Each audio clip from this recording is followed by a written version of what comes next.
Hujambo, karibu sana katika makala ya Lulu Presents. Naam, hii ndiyo taswira kuu ambayo iko pale Jogoo Road, maeneo ya Church Army.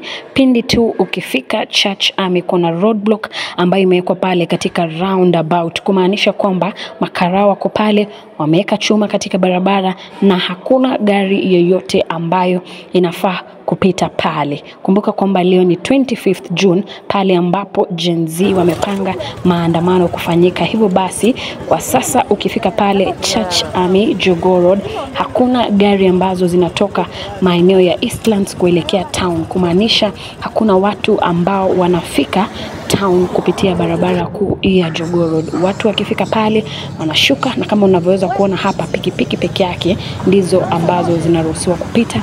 Watu wakifika pale ni kushuka na kutembea guu moja guu mosi mpaka pale ambapo wanaenda. Wengi wanaelekea kazini, wengi wanaelekea shughuli zao, lakini hakuna gari za kuwapeleka abiria katika sehemu mbalimbali za hapa nchini. Msikilizaji, asante sana kwa kuwa nami. Nitakuwa nakujulisha pindi tu mambo yatakavyokuwa yanajiri. Kwa sasa ningeomba uweze kusubscribe ili tukaweze kufanya hivi.